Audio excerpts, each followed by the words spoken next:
Hello and welcome. This is the collective reading for the Pisces new moon that's happening on the 27th or the 28th of February, depending on what part of the planet you're currently tuning in from. My name's Chloe. I work with card divination, astrology, and as you just heard, and as you can see, I channel multi-dimensional energies through my body, both in the form of physical and vocal light language. It's going to be happening throughout the reading, and it brings in healing, attunement, and activation codes to the messages that want to come through in this reading. I'm going to be breaking down the astrology of this Pisces new moon, how all the celestial bodies are talking to each other at the exact moment. And this forms a harmonic blueprint, an energy blueprint, a download that we then work with over the next 6 months up until the Pisces full moon in Virgo season. So I'm going to tap into the energy of what's the most integrated and expansive intention of this moon, right? What's the agenda that it wants us to work with? And so if you tap into the sort of the bigger idea, you're able to then apply that to almost anything that's going on in your life in regards to the Pisces area of your chart. I'm going to be pulling collective tarot as I talk about the astrology. And as I said, this is happening on the 27th or the 28th of February here in the UK. It's going to be like 1:45 a.m. in the morning on the 28th. So that will give you an idea of what day it's happening for you. Now, it's not an eclipse, even though the nodes are in Pisces and Virgo, and the nodes are where the eclipse cycle is. The nodes are at 27 degrees, and this new moon is at 9 degrees, so it's really, really, really far away from the North Node, but they're all still in the sign of Pisces, so they're all affecting each other, but it's not an actual eclipse. The first eclipse of eclipse season will be the Virgo full moon, which will be the next full moon that we have. So it's not quite the big shake-up, but as I said, it is still in the same sign as that North Node, and the North Node magnifies. It's where we're headed. We're heading into new territory. It's what we're hungry for, pushing the boundaries of that Piscean energy. Now, I pulled all these oracle cards before doing the transit. And I'll be doing the oracle reading as the final video of the whole transit, and the message is really loud and clear and very in alignment with the astrology around breaking into new spaces, around our deep faith of connection to source via the way that we communicate. And I'll be breaking down why that's significant in terms of the astrology as we go through it.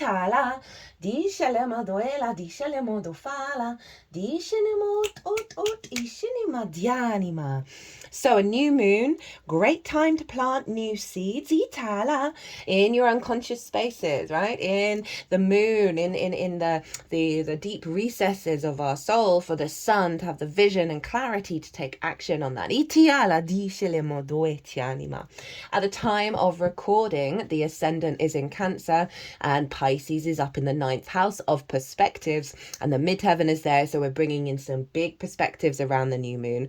And the moon is in Sagittarius, and it's currently squaring Mercury in Pisces. Now, Mercury's playing a big role in this moon, which I will get to, but now we're at the cross quarter moon, the waning cross quarter moon, before the new moon, with Sagittarius squares Pisces. And so this is about what we're releasing in the lead up to the new moon, in order to have a fresh and new energy with the new moon itself. And that square is in a fellow Jupiter ruled sign, right? Sagittarius is ruled by Jupiter, Pisces is ruled by Jupiter. So we're really bringing in intuitive messages, moon square Mercury, to help us build in regards to this moon. I'm going to pull actually a couple of cards on the release that's happening before the Pisces new moon, from this cross quarter moon to the new moon itself.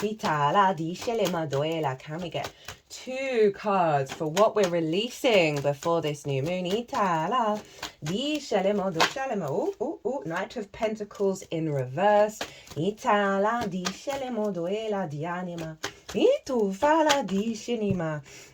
With the 7 of Swords that's wanting to both, and the 3 of Swords at the bottom of the deck as the root energy, and the Page of Cups in reverse as the crown energy of what we're releasing. So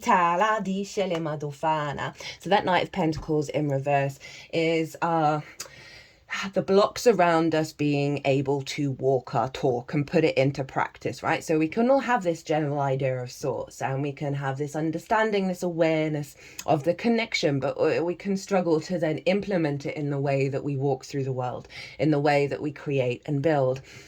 For various, we are incarnated into denser frequencies. We're in a very sort of materialistic, rational dynamic out in the world that stops us from believing in the miracles, believing in the abundance, believing in the multi-dimensional capacity for Source to come in with synchronicities, messages, and knowing that we're being held by Source. That can be really difficult as we walk our talk with this Knight of Pentacles in reverse. So this is what we're letting go of, that blockage of being able to implement that sort of very synchronistic, magical energy of Pisces into the 3D realm. And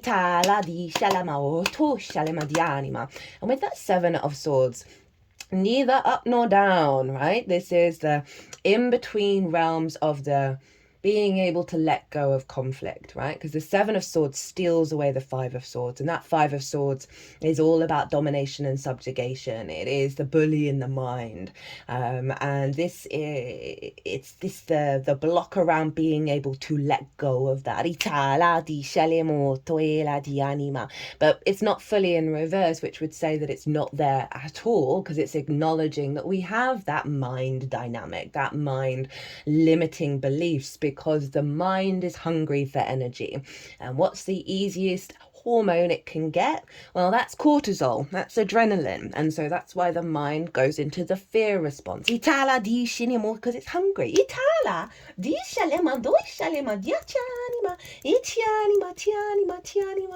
And it's so interesting with the Page of Cups in reverse as well, because that Page of Cups, it's a Piscean card.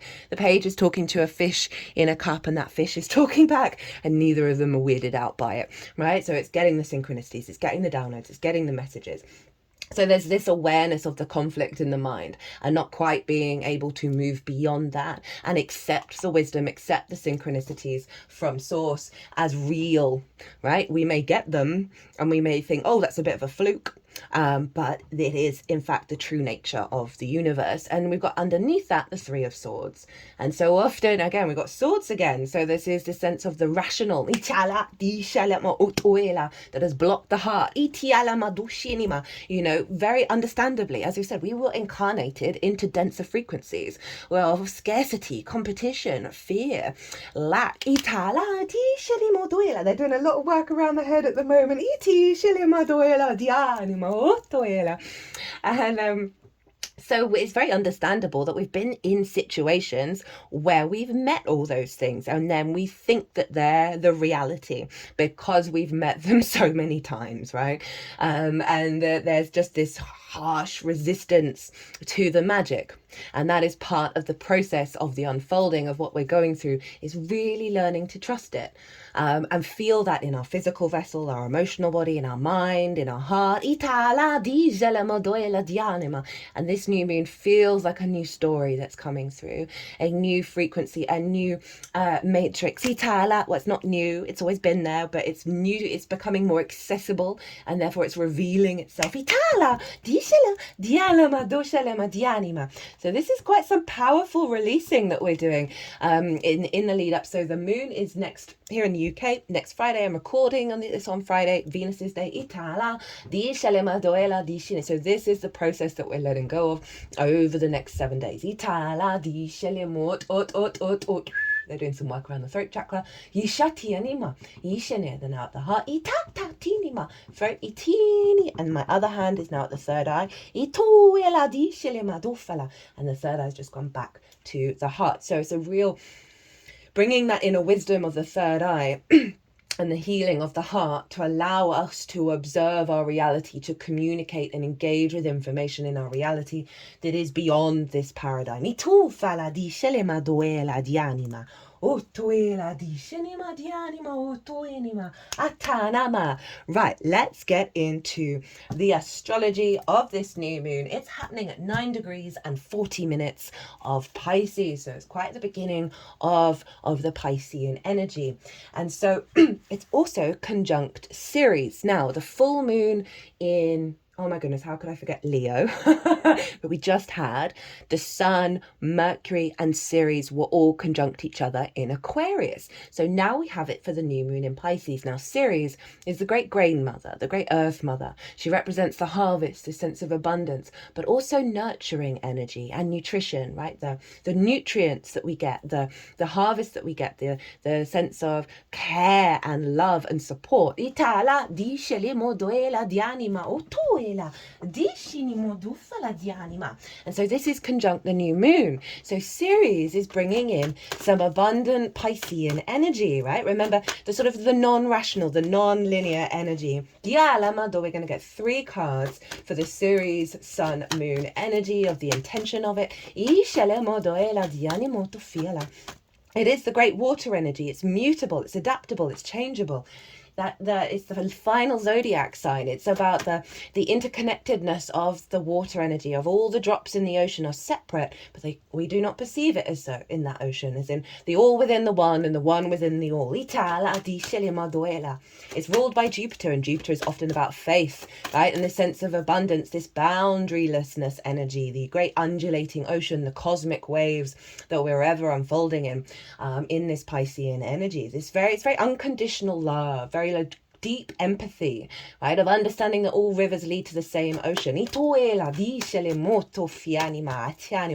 dreamlike, very synchronistic. So sort of like things seemingly they've appeared out of nowhere. I'll tell you, this happened on Wednesday, which was the first Wednesday, or Wednesday is Mercury's day, of Mercury being in Pisces. I went to the British Museum with a friend, and I wanted to take her to see John Dee's scrying stone. It's a big bit of obsidian, and John Dee was it's a very famous figure here in the UK, was linked into Elizabeth I, was her astrologer, as well as many other things. He was a polymath, right? So he tapped into lots of different areas and brought them all together. And as we're standing there, we'd been there for maybe 10 seconds, maybe 15, two people came up, and one of them was the great grandson, maybe 3 greats, of the person who had bought the scrying stone and given it to the British Museum. And they'd been wandering around for half an hour, and it was just quite a wild moment. Almost, I was like, because I get a lot of synchronicities, we all do, but that one was like, this feels like I'm in a movie, like and he'd never been there before, and so it was just such this wild, out of the blue, rabbit out of a hat miracle kind of energy. And I just kind of stood there. I mean, I was holding my ground talking about John Dee, but in the back of my head I was just standing there with, like, you know, when you're in such shock, like your mouth drops open, as well as sort of jumping up and down going, oh my god, this is so magical, this is absolutely wild. Like the glee, the joy of the childlike energy that Pisces can bring in, of believing in magic, right? Believing that dragons exist. Fairies. Oh, that's nice. The dragon and the fairy energy just came through. And so that was the first Wednesday of Mercury being in Pisces. And so it was really highlighting the power, with the North Node being there now, of that Piscean energy. For those of you who have not caught the North Node in Pisces, Virgo South Node transit series, it's in its own playlist. It's really easy to find. I cannot recommend it enough. The energy that we're working with the nodes at the moment is profound.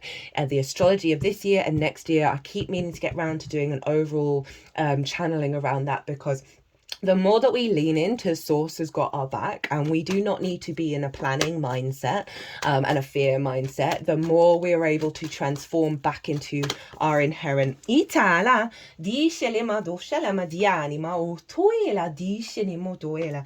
more we're able to Diceni maoto fala diana che one itini maoto ela dicele modoela dianima dicenima. What was I even saying? Oh, it's completely gone. Sorry, the channeling just took over a little bit. Anyway, let's just leave it. So series, the harvest, the abundance, right? The sense of nourishment in the Piscean energy, this faith, right? This trust in it, which is so hard for us to do. Series is really facilitating our capacity over the next 6 months to feel it, right? To feel that abundant nature. The moon is at her darkest, her most receptive. We have the moon's card here with the high priestess at the root. Which means when we plant the seeds of intention to be open to the abundance of source, open to that support, open to the flow and the synchronicities, the sense, the grace and favor.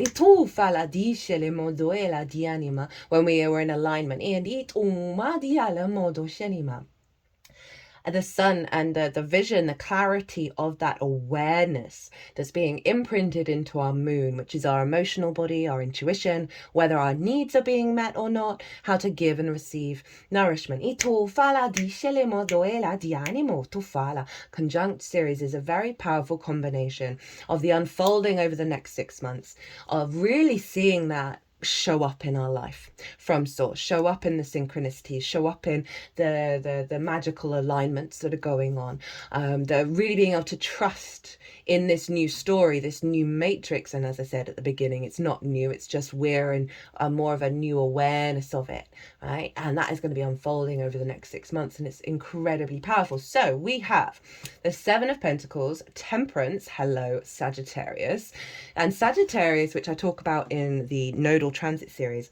So the North Node's in Pisces, right? That's what's being activated. That energy is being amplified. But Sagittarius is where that energy is building, right? What we're actually doing with that energy. So it's really interesting that we've got the Temperance card show up. Also, we've got the moon in the sign of Sagittarius. So we have the Seven of Pentacles, and this is really highlighting the fact that this is a new moon, right? So the Seven of Pentacles is about planting those seeds and tending to them, right? And being very diligent in our love and care. And this figure, usually I get a little bit of frustration come from this card, and what I'm really seeing in this figure's face is this sense of devotion to the process and the awareness of that things need to unfold. But if you see here, there's quite a lot of foliage going on, right? There's a real sense of abundance here that Sirius is saying, look, the seeds that you plant around this moon, right, they are going to flourish, they are going to bring in the harvest.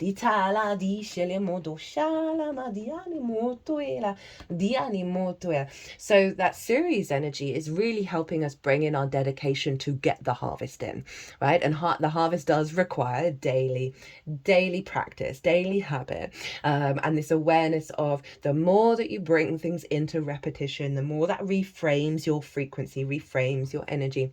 And that there is a lot of love and support around that process. Oh, I'm getting a tickle come up in my throat. There's some throat chakra energy being cleared out. I'm just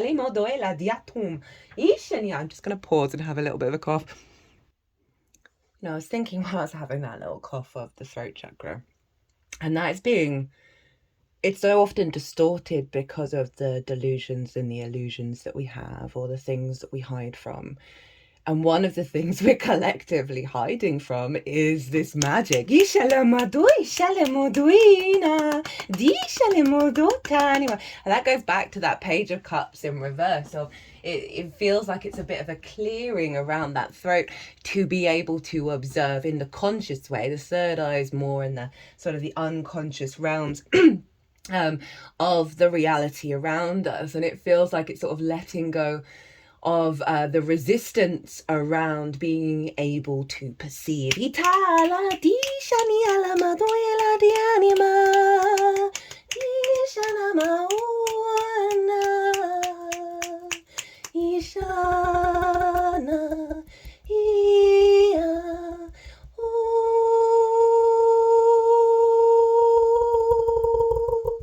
They were just tapping over the heart space while they were doing that.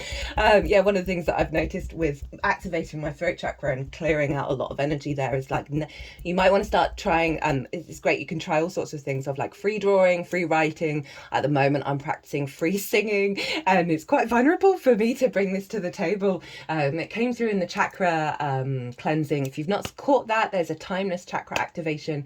It's where again, timeless videos have their own playlist. It's also the last video that I did, so you might want to check that out. But an older version of me would have been really vulnerable engaging in those new spaces. So there's something around clearing away that vulnerability and allowing us to be more playful with it. Right, we've got temperance at the middle of it, and this feels like the process, right, to operate with. And this is all about bringing our angelic frequency down into the 3D world through the process of the alchemical interaction with all the parts of yourself, the refinement process, the tempering of it all, right? So say you've got a raw bit of iron or a raw bit of metal, and you want to work with that. You've got to temper it, right? And shape it and mold it. And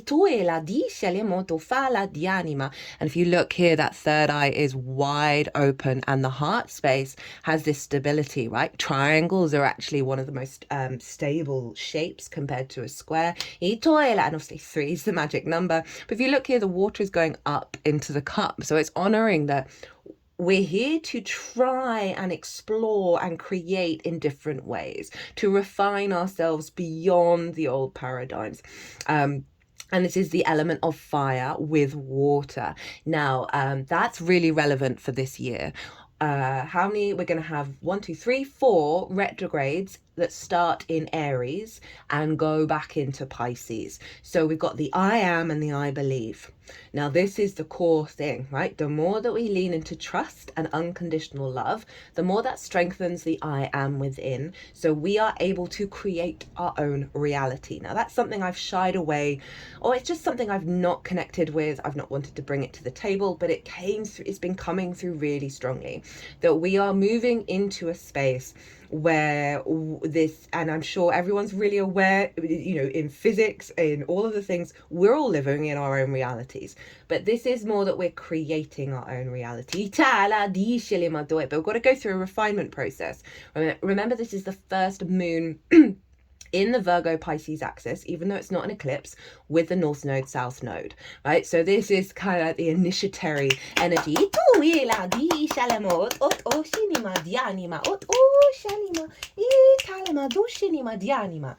And so we're really refining that process. We're really bringing the sort of the higher perspective, the universal truth of it all into our own reality and playing around and refining with it. And it's leading to the Magician, right? And this is the Mercury card, and Mercury's in Pisces, and I'll get to that because there's a stellium in Pisces, and a stellium means 3 or more celestial bodies in a sign. And this means the energy is really weighted, really big vibes coming from Pisces at the moment. And obviously the Magician knows that as within, so without. Right, the inner recalibration, the increase in your the integration of your frequency, the lightness of your frequency, and that, you know, if you think of frequencies, denser frequencies are slower, so things take longer. So we feel like we're trapped on the karmic cycle for longer, and it doesn't mean that slowness isn't entirely relevant and supportive in our lives. But when we're entirely operating from that place, we can just feel the weight of the world on our shoulders. And the higher frequencies, the lighter frequencies, they're faster. So we're able to process and download. That's why I've been tapping into the alien stuff, right? And a lot of the people who've encountered whatever it is, and I feel like it's more than one thing at once, they wake up and they know science, they know physics, and they didn't before, and they know it. It's in their brain and it's just there, right? So it's this kind of capacity when we're, and there's a lot of stuff I can't remember. It's like, can't remember which agency, where people from, I don't know whether it was the one beginning with F or the one beginning with C in America. I don't want to say them because lots of things around aliens get shadow banned.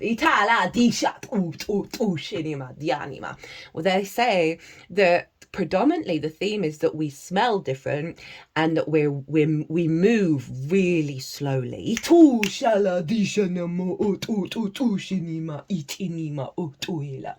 As I said, there's nothing wrong with taking our time, but when it feels tight and heavy, and when it feels weighted, as in we can't move, where we're stagnant, that's not the ideal. And so we're bringing in a higher frequency fire source of working with more of the multidimensional energies, more of the facets of reality that are unknown to us. And the whole trick with everything is to realize you don't know anything. And that is the best way to engage with information, because you're not blocking things. You're not in dogma thinking, oh, well, this is what it is, and it always will be so. Well, then all that information, all those possibilities are just like your walls up. And there's lots of good reasons why those walls up. They just wanted to go to the Joan of Arc card that's here, which is about letting go of persecution.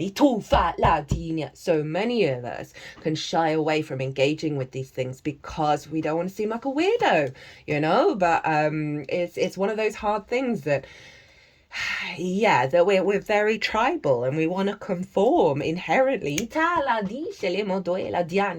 But there's so much here about the I am. And belief in the I am and the power of your courage, of your strength, of your autonomy, your authenticity, that shows up with the magician, because the magician understands its inner world is creating its outer world. So the more that it understands its inner world, the more that it cultivates a sense of union within itself of all the elements, because we have all the suits here, which represent obviously water, air, earth, and fire. That when we come into that union within ourselves, right, that sense of command, that sense of awareness, one of our own authority, but with that of also not knowing. I know that sounds contradictory, but the universe is full of paradoxes. We are all the masters and all the teachers. We are both master and teacher. Everyone, everything. We have things that we can transmit and things that we can learn. And when we get rigid, when we get stuck, remember this is mutable energy. It adapts and changes, able to ebb and flow and shift and change. Right? The more that we're able to evolve and grow and expand. We have the High Priestess at the root energy and the Nine of Pentacles at the crown. So this is the Moon's card. This happens to be Venus in Virgo. And so the High Priestess understands that she knows, she's not even faith, she knows she's drawing towards her that which brings abundance and fertility, represented by the pomegranate and the palm leaves. She's working with the material and the metaphysical realms with the two pillars. And she is very still in her understanding. She's not worrying, she's not fearful, she's not trying to control things. It's like your higher self manifest, basically, the High Priestess. And so it's bringing in this sense of knowing within you. This, again, that leads to the overall frequency of learning to trust the abundant nature of Source, that Source can provide miracles for all of us. And that's going to be one of the intentions that I set around the new moon. Oh, that reminds me. Good thing to do around a new moon, change your bed linen, right? Because it clear the energy for the new frequency to come in. Nine of Pentacles is then able to instinctively take action on this inner intuition, right? Because knowing you're drawing towards you that which brings you abundance doesn't mean you don't go out and live your life, that you don't go out and take action. But it's not coming from a fear space. It's coming from an abundant space. So that when we get in alignment with this serenity, with this yin, with this softening, with this surrender, we're able to then, from that, the yang energy, the instinct to take action and build in the world that comes with that sense of deep knowing. Because this figure has gone and done the things that brings about a holistic life. Happy home, happy work, happy friends, happy lover, right? See all those grapes? They represent abundance. So there's a real sense of knowing what serves the holistic, abundant life. I'm very coming from a very intuitive space.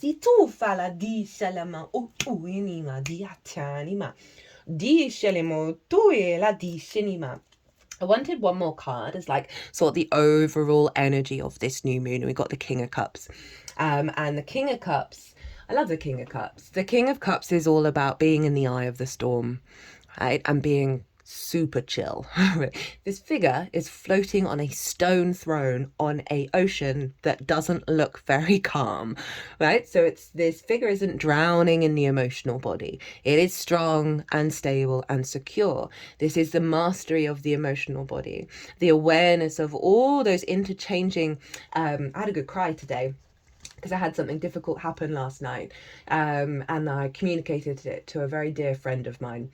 And after I'd cried and after I'd vocalized it, I then kind of got over the whole situation and was kind of like, okay, I'm not going to let this shake me. I'm not going to fall into the pit, right? Which there was a part of me that really wanted to do so, because that was very much an old paradigm of mine.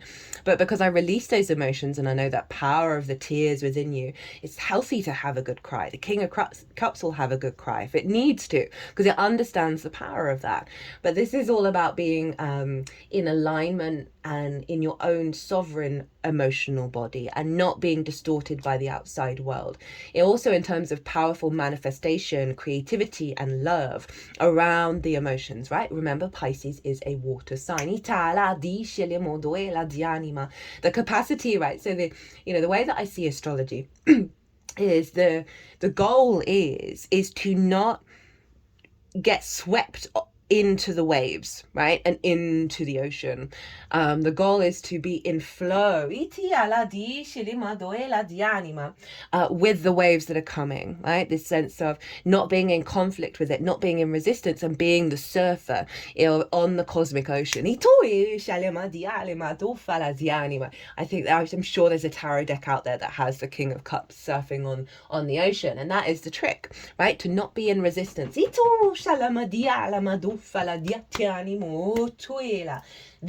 Because astrology is just the cosmic weather report, right? Right, so Mercury. Well, firstly, before I come to what's going on with Mercury, I'm going to link in Jupiter, the ruler of this moon. Now, Jupiter traditionally rules Pisces, and that's what I work with. It's one of the things that I see show up. So I put it into my practice. And Jupiter's over in Gemini, right? That curious energy, that playful energy. And Jupiter is helping reset and rejig our neural pathways, allowing us to be more curious, more engaged in new ideas, and be able to create new neural pathways, new thought patterns. And happens to be squaring the sun and the moon. Now, a square is an aspect of Mars. We're going to get 3 for Jupiter square the sun and the moon. And Mars can bring about conflict, drama and frustration. If this shows up over the next 6 months, one, it's letting you know that there's friction here, and where there's friction we can create, but it's also going to be bringing things to the surface for you to figure out, what does that mean to you, right? And then whenever we shift and change and evolve, the universe will come along and provide situations that it's only when we're safe to walk into those spaces that brings up the drama, brings up the conflict that before we would have felt very vulnerable, we would have been in pain over, it would have broken us, we would have fallen back into the pit. Now, these situations come up that provide us wisdom, provide us a deeper understanding of what are we transmuting, who am I now? At the moment, the last month, I've been in so many situations that are bringing up old wounds from the past, big ones. And I've been pushing myself into these spaces and facing them head on. And even though I've been like, oh, why is this showing up again? God damn. But it's helped me release some blockages within me, release and let go and realize, oh, no, I'm behaving differently in this situation. Even though it's kind of frustrating, it's like, geez, God damn. It's letting me know, it's giving me awareness of how I've evolved and how I've grown. The other side of a square, which for me is the main side of it, is squares are building.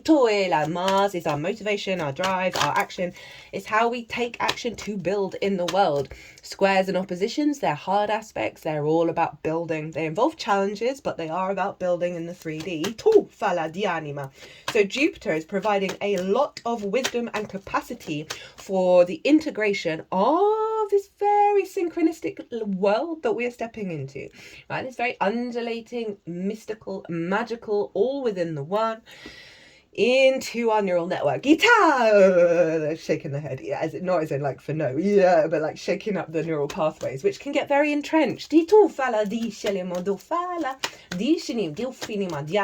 capacity for us to engage in lots of different bits of information and bring it all together and elevate it. I love doing the Jupiter and Gemini transit series. That's still live. I think it moves into Cancer beginning of June. I love that transit. It's so powerful.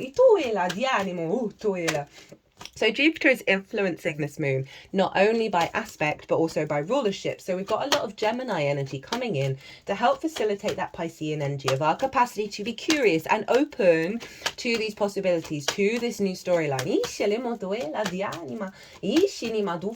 You know, as I said, Jupiter can often very much be about faith, about bigger truths, right? The bigger perspectives.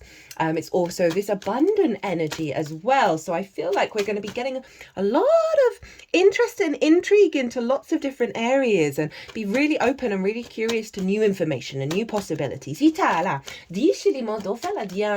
be able to piece them together, right? Bring them together in order to expand. That's what Jupiter likes to do. And we're building it with this new conscious understanding. Oh, there we go. Another Three of Swords again. So this is the Jupiter energy. What's at the crown? Queen of Cups. So we've got swords. We've got Scorpio, which is also water. Queen of Cups or water, as well as the Emperor. I'm here for this. So so this is the Jupiter square the sun and the moon. What's it up to over the next 6 months? 9 of Swords with the 3 of Swords, both in the reverse. And the Emperor. So the 9 of Swords is that cortisol, is that adrenaline. Remember, your mind is hungry. Your mind is hungry. That's all it is. Don't shame the mind for trying to get its food in order, because the brain uses so many more calories than you would expect, right? And so it finds a way, and it's an easy, and this is the neural pathways in our brain, right? The entrenched pathways, especially if we've gone through certain trauma responses or whatever it is in our early years, that they become really, really ingrained. And so it's this really natural space for us to go back into the fear mindset. So I don't want you to shame yourself at any point when that's happening. Just know that your brain is hungry. That's all it is, right? And so this 9 of Swords in reverse, the 9 of Swords in the upright, is the worry, regret about the past, fear about the future, not being present, right? The sleepless nights, all those neural pathways that are flooding you with adrenaline and cortisol. And Jupiter's like, hey, let's chill about that. Let's relax that. So the next 6 months, Jupiter's going to help unwind those patterns. Get us present, get us in the moment, to enjoy the beauty of the synchronicities. Now that's reminding me, I brought this into the Leo full moon oracle reading, but I really wanted to bring it in here, that we can get very addicted to the highs, even if those highs are deemed negative, right?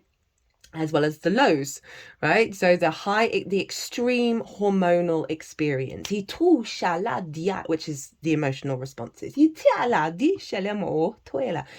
And so there's sort of, the thrill of the love of it all, the drama, the adventure, and the rush, and then the lows and that deep sadness, the rage, like, it's very powerful energy. But I always find when I'm in it, especially more and more now, this awareness of, this feels I feel like I know I'm going to crash. I know this is a short-sighted fix, right? Especially the dopamine as well. And I've been practicing neutrality. I've been practicing serenity, stepping out of conflict, not having preferences or expectations, going into situations really open. And there was a part of me who was I've always felt that I've been on a tightrope in my life, right? Zooming from extremes. And, there's awareness of that kind of the thrill of it all, right?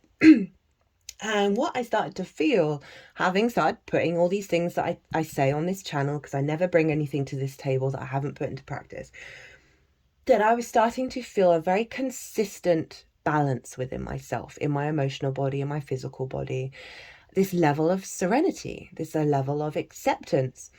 And from that, I have more energy, more vibrancy, more inspiration to do all the thrilling things rather than bouncing from extreme to extreme. And that the synchronicities that are coming through from that place are so awe-inspiring that this kind of middle of the road, you know, which can be kind of discredited, right? Oh, you've got to be the rebel, you've got to be the outsider, all of that kind of stuff. And trust me, I'm still a bit of an outsider. I mean, the way that I channel, I get it. I know it's strange. But I love it.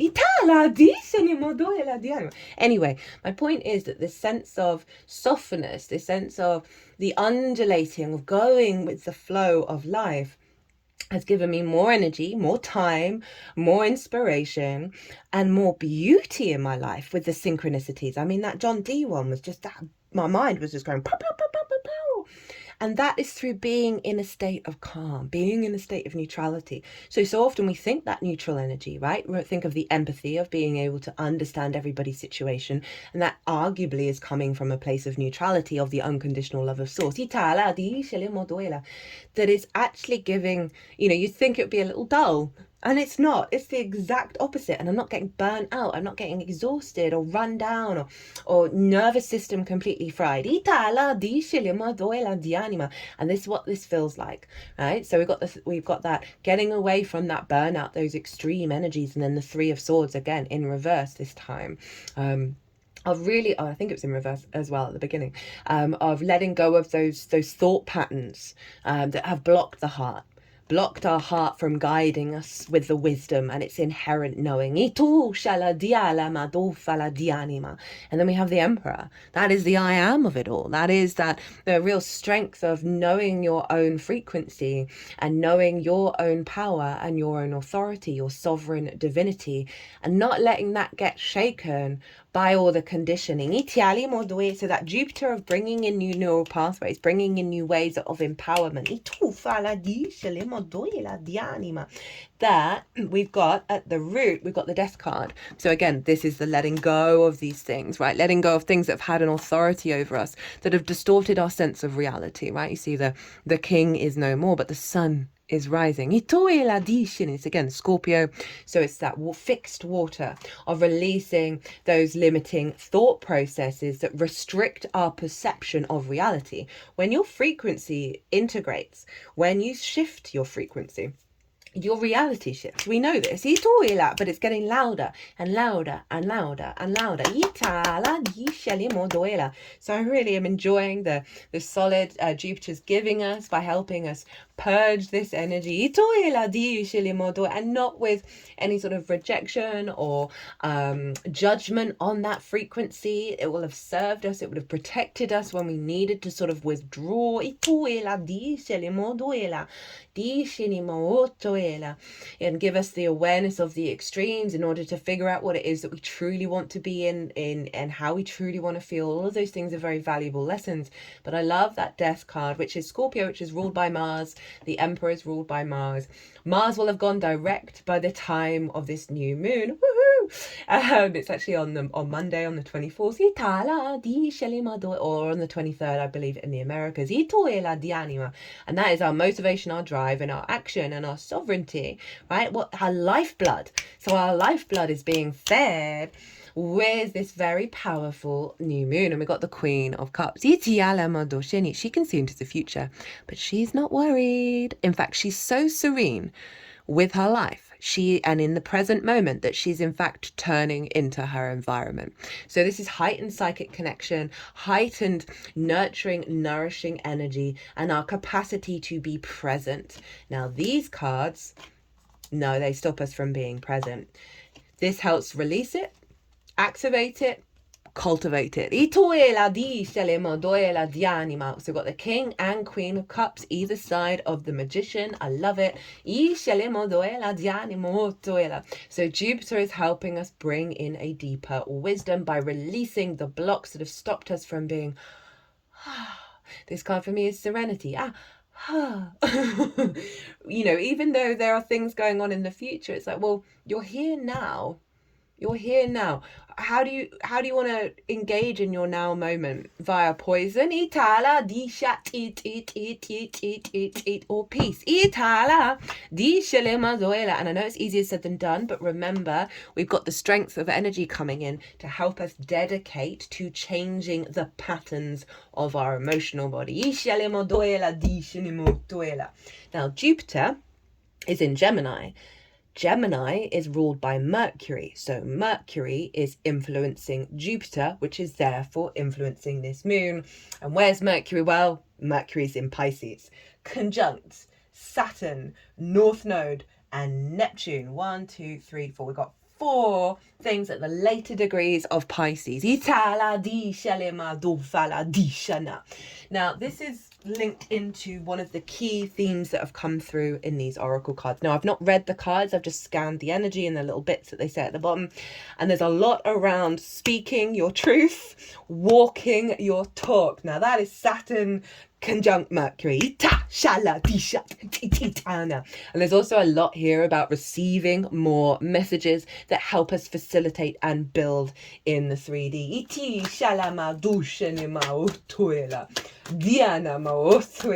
So Mercury, as I said, conjunct the North Node and Neptune. Our capacity to receive downloads, information, process our reality based on where we're headed with the Piscean energy, right? The expansion into new territory. Neptune, our capacity to bring those new realities. I say new. Whenever I say new, it's something that's always been there. It is just new to the collective. To a greater degree. Bring those different realities, that mysticism, the unconditional love of Source, the gateway from Source with Neptune.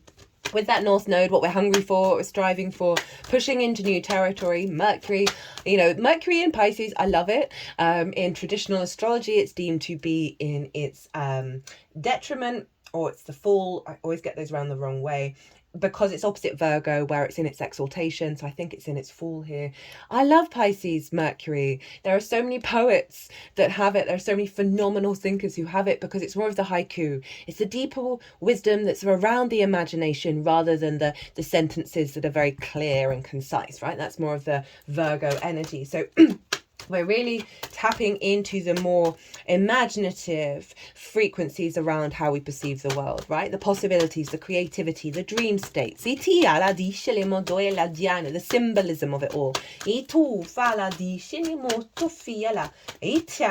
So, all these 4 combined. We've got Ceres, the sun, the moon. They're over at the beginning degrees. Saturn. Wait, let me do the numbers. 3 plus 4, 7. Ooh, magical number. Saturn, Mercury, North Node, Neptune. Saturn, maturity, understanding cause and effect, legacy energy, responsibility, integrity is my key word for Saturn. It's the best way to work with Saturn, I find, is walk your talk, know what's integral to you. Saturn, for me, in Pisces, is creating, because it's the last visible planet to the naked eye. And so it's about the 3D realm, but it is the bridge between the 3D seen reality, or at least the reality the collective sees most often as a species, as well as the unseen realms, which are the outer planets. So Saturn can obviously make things real. It's also about foundations, about systems. It is creating a system, a strong foundation of this magic. So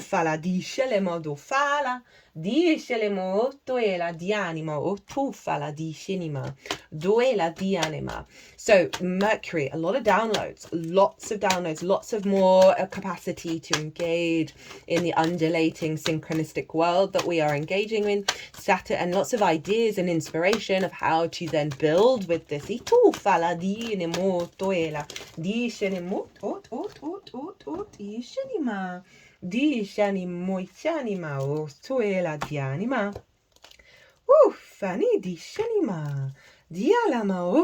So let's look at the cards now. I felt called to keep them in this way around. So we have so this is for the Neptune, North Node, Mercury, Saturn big stellium conjunction going on. So all that energy is infusing into each other. So we've got the mystic energy of Neptune with Saturn, who's making it real, the North Node that makes all of this energy really big, pushing us into new spaces, and Mercury being able to collect all the information of all of this, process it in, when we think things are non-linear, it's just because we have a limited framework of how we expect time to work, how we expect things to interconnect. So often when you feel like things, how on earth did that happen, that there's a web of logical connection underneath it, we're just not aware. So we have the first card, we've got the Seven of Swords. Again, that's twice that's come out along with the Three of Swords, and this time it's in the upright. Our capacity to think beyond the bully victim cycle, right, of the Five of Swords, of the conflict of the mind, of the conflict of words, right, and that can often be around dogma and expectations of how other people perceive, and our capacity to walk beyond that, right, to come to our own inner equilibrium, because it leaves the Two of Swords, which is the moon in Libra, right, of this inner balance within ourselves, the capacity to go inward and find our own truth. And also talking about the serenity I was bringing in, of like stepping out of conflict and being able to engage in new ways of thinking, which is the big theme with the Seven of Swords. I love that card. It's the color of the sun. I think it's really positive because it's stealing away the most difficult card in tarot, which for me is the Five of Swords. So in the middle, we got the Ace of Pentacles. So this is big new earth energy for me, right? It's new earth is just a phrase that's a very sort of catch-all for bringing the more integrated frequencies, source, whatever you want to call it, love and light, whatever it is for you, bringing it into the 3D realm. We're not here to ascend and escape, really. I mean, we're really here to just bring it into the 3D world. And we've got the mountains in the background representing the higher perspective as we go through this portal. But we've also got the flowers from the Magician. So it's bringing in that Mercury energy, as within, so without. New ways of creating in the 3D realm. A new energy coming in, new opportunities, new experiences, fresh new energy for us to build with. And then we have the Devil, which is Capricorn. Now for me, right, I always go with what the first instinct that I have about the cards. And predominantly, the Devil card for me is more about the Horn God, right? Before the Horn God was taken over as the devil by the Christians, it was a very powerful yang manifestation fertility energy, right? So this is our capacity. You think of Capricorn, it's the mountain goat, it's the longevity of the structures that we're building. It's not necessarily the immediacy, but the awareness that the actions that we take are serving our incarnation, are serving the longer term trajectories. So what I'm feeling with that card is not the addiction, it's not the limiting beliefs, it's not the restrictions. It is more our capacity to manifest and build with this new energy. And obviously the Capricorn energy, Capricorn is ruled by Saturn. So we've got Saturn involved here. At the root. Oh, hi, the Page of Cups in the upright. So this is at the root of all of this. So we've got that Pisces energy come back in, of the messages of Mercury, of as I said, this figure is talking to a fish and that fish is talking back, and neither of them are freaked out about it. In fact, for me, the Page of Cups is the happiest page. Pages are very excited. They're not jaded. They've just got into the court. They want to learn new things. They want to talk to people. They want to share everything. So it's helping us release restrictions around engaging with new information, engaging with new versions of magic that we may have not encountered before, trying out new things. In the Leo transit, the Leo full moon transit, I was shuffling the deck in a different way. Usually I shuffle for jumpers, which I did for this reading.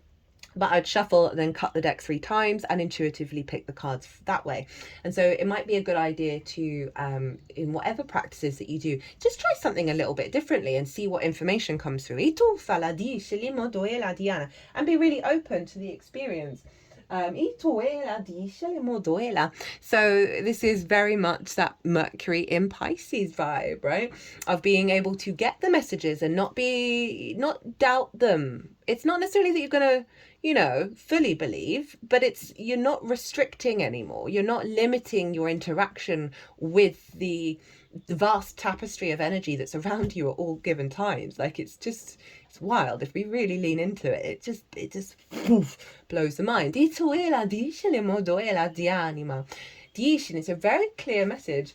And then justice. So this is Libra, right? I love this coming with the Page of Cups, because Lady Justice, she has the vast capacity to observe and engage with information objectively and with empathy, right? So she's not throwing the baby out with the bathwater. She's not dismissing things based on her own preferences.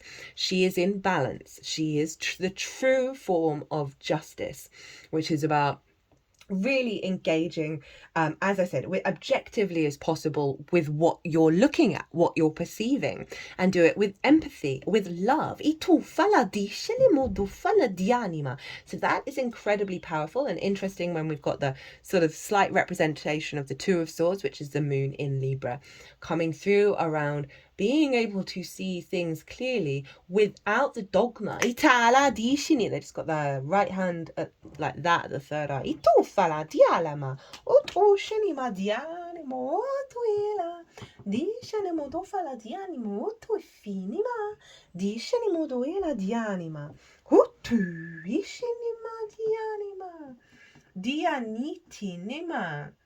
I was just checking the chart and Lilith is over in Libra and she's trine Jupiter. So that is going to be influencing it. And Lilith, for me, is all about respect, honor, dignity, and equality.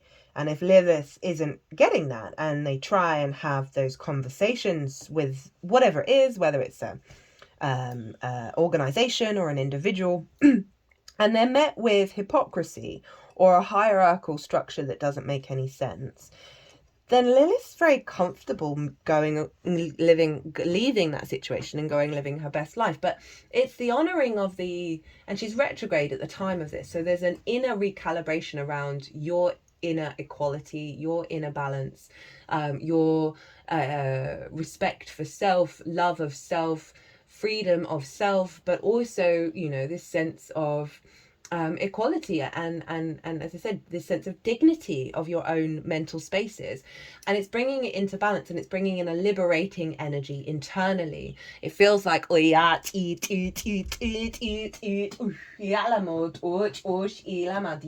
just got this conch with me at the moment. My hand wanted to go in it, and they're using it at the sides of the throat chakra and not the front. There's a trine with Jupiter. A trine is an aspect of Jupiter, and it's a soft, easy, free-flowing energy. They're both air signs, they're both yang, but Libra instigates and Gemini is mutable, so it adapts and changes. The Lilith is instigating a new cycle of our capacity to engage with things that from a respectful place, that where we are treating it with respect, we are being open to receive. We're embodying Lady Justice with that Jupiter energy, which is obviously influencing the sun and the moon, of these new neural pathways, these new possibilities, and allowing ourselves to step out of our own prejudices. And for some of you, like, hey, no, I'm really open to all the things, that you might have some past life stuff where you've been in certain situations and you've had to either conform or hide.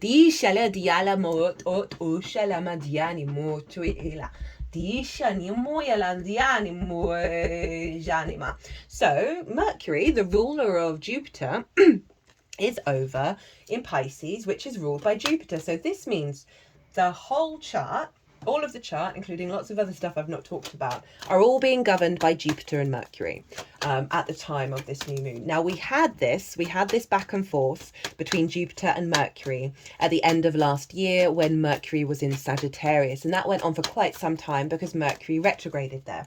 So we have this overall governance of the whole chart, and it will be for as long as Mercury's in Pisces. It's going to go into Aries, it's going to retrograde back into Pisces again, of this this recalibration around the information that we're collecting, how we're communicating it, what we're drawn to, as well as the big picture wisdom energy. And as I said, we had that for a lot of the end of last year. That was really helping us get into the space to be able to engage with this North Node in Pisces at a higher level. And now we've got we've got another frequency around that of really being able to shift our perspective. Evolve our, maybe more evolve our perspective. Let's get 2 cards. As well as the root and the crown for the Mercury Jupiter influence of the whole chart. And then I think I'm going to close out. Oh, there's so much I want to say. Mars is over in Cancer, trine Saturn, Mercury energy, and it's direct, and so it's a heightened okay, let me just sum up that really quickly. That is Mars, our intuitive movement, action and motivation in alignment with building for the long term. Saturn, the information that we're receiving from source, the downloads that we're getting, connecting into the so often our hopes and dreams get stagnated because we are locked into old ways of how is that even going to happen, right?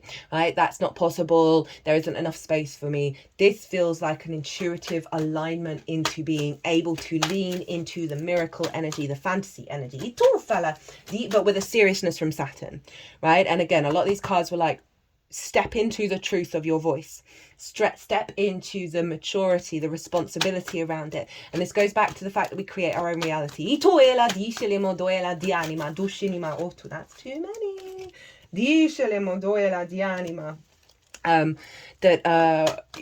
What came out was the King of Swords, Five of Swords, Queen of Swords, and that felt like a readjustment away from conflict, away from the bully mentality. But as I said, if you get that cycle in your head, be very kind, just say, oh, hi brain, I know you need food, right? And then bring in your heart space, bring in the love from your heart and send it to your brain, because your heart is an infinite generator of light. Yeah, I feel with that Mars Saturn trine that if you're not integral in, no, I don't want to say this in a really extreme way, that there may be certain limitations, restrictions, impingement on your own authority and your own movement if you're not walking your talk with integrity. With that Saturn Mars energy, but overall it generally feels a very intuitive flow in your movement that's allowing you to build with this magic.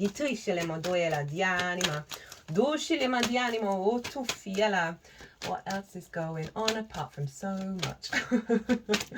Dianima. Vesta is over in Scorpio. She is realigning our soul contracts back to the very powerful transformative energy of Scorpio that allows us to look in the darkness and not be afraid. That can be about the difficult, that Nine of Swords, Three of Swords, of finding the wisdom in it, finding the truth in it, and reorientating the magic that we find in the void.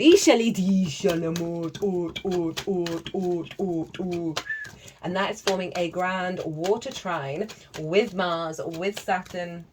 And I believe with the sun and the moon, it's a little bit wide for a trine.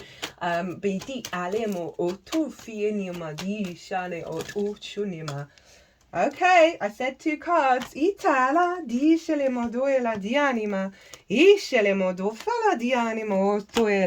And we got the root and the crown. So this is the Jupiter Mercury energy. We have the Knight of Cups. So we've got all of this. I've never had this before in one of these readings. We've got the King, Queen, Knight, and Page of Cups, and the Three of Cups. This is the intention of Jupiter and Mercury. Go with the flow, follow the love, right? Follow that true romantic energy that is within you, that is within all of us. That being, following the synchronicities, following source, enjoying that experience, enjoying that ride. The Three of Cups, unity, flow, abundance, celebration. The harvest has come in. Everyone's had their miracle. And, you know, I would focus on the little things first, right? If you're like, oh my God, I can't, no one's going to have all their miracles. This is impossible. It is about the cultivation of your inner frequency to the Knight of Cups that leads to you seeing the joy and seeing the abundance in everything.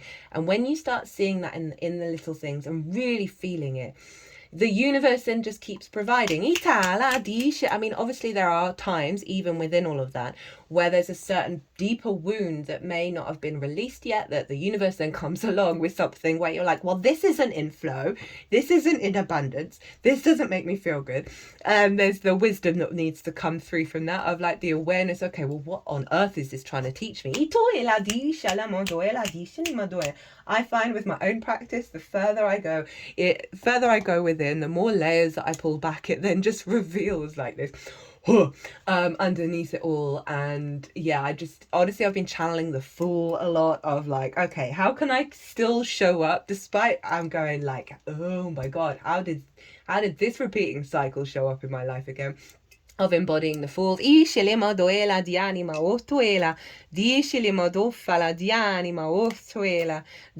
I cut the deck as I was talking about that. I got the 8 of Pentacles, which for me is the whistle while you work energy. Stepping up to your own incarnation. Pull your socks up, enjoy the ride kind of vibe.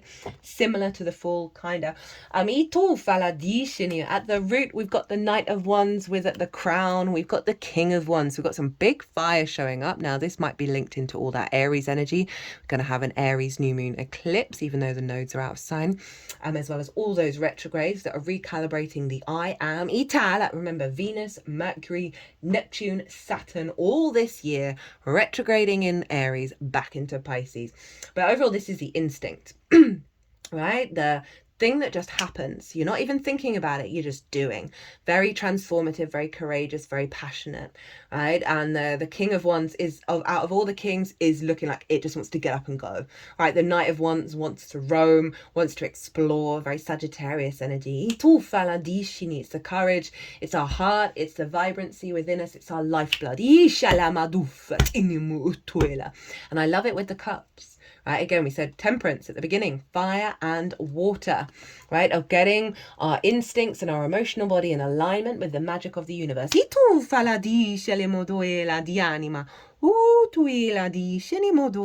I'm going to cut from these two quick little oracles. Couple of cards. Oh, the Hierophant, trainer, wisdom, understanding, mentoring, deeper wisdom. Now, the Hierophant is basically the Pope, right? And that's a imagery around being the vessel, being the co-creator with Source in the 3D realm. We've got energy and flow.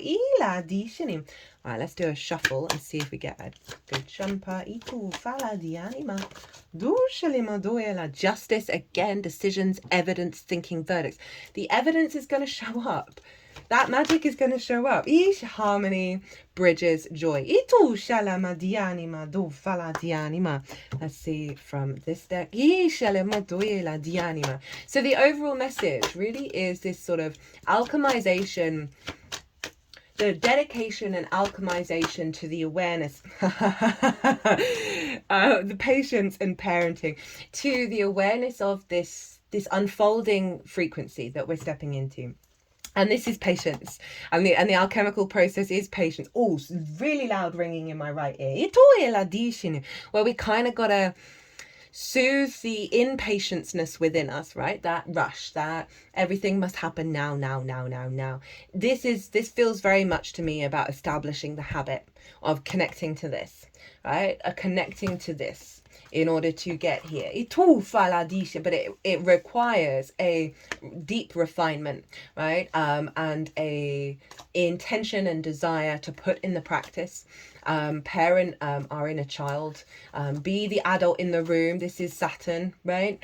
Be mature, understand that the work that I've been saying it in the last couple of transits, the work we do now in terms of our soul retrieval, i.e. getting back to the truth of your own frequency, is we're in a year 9, we're in the year of the wood snake, which is why we've got all these snakes up at the top. We're shedding so much skin and in the process prepping for the next cycle. So the work that we do now to lay down the strong foundations for the next 9 years is profound, and but we're doing it through the Knight of Cups, right? Of going with the flow, getting out of doubt, getting out of conflict, being in a state of surrender, and knowing that we may be faced with challenges that knock us from that. And it's not to shame yourself if you find yourself falling back into the old habits. It's about that act of unconditional love for yourself, that softening and not being in conflict with yourself, and the surrender of that energy, that then from that surrender and that real sense of peace that you can bring over your body when you're feeling all of those things, so you'll then find the boost comes in, right? And that you're able to then come back to the practice. This is one of the things that I really struggle with a 12-step program. The moment you fall off whatever wagon it is, you go back to zero. And for me, that is bull. Absolute bull. I know that the 12-step program is really useful. I understand it. Don't throw the baby out with the bathwater, but that particular bit of bathwater just involves so much shame, and it's so short-sighted. So I don't, none of that shame. Ito fala disci new beginnings. Itala disci le modo shalema di uomo ishalema do fala di anima. Do shalema, follow your dreams. Why do I feel like I want one more? Di shalema. Let's do Rainbow Brainskull. Di shalema doela di anima. Di shalema do fala. Dina, di shalema yana madonna.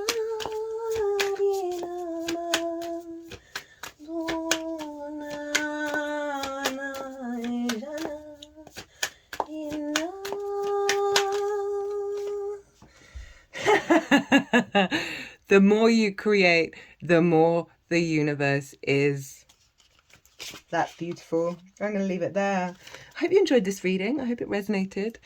There's so much more astrology as well, and usually I manage to get it all into the collective reading, but there's a lot going on. Oh, that reminds me, Venus will go retrograde in Aries 2 days after this new moon. So that retrograde energy is not linked into this new moon, but it will be happening not long after. So this is I will be doing a Venus retrograde, at the very least a collective reading on that. I've got quite a few busy 2 weeks, so I don't know if I'm going to have the time to do all 12 signs. I might do a pick a card.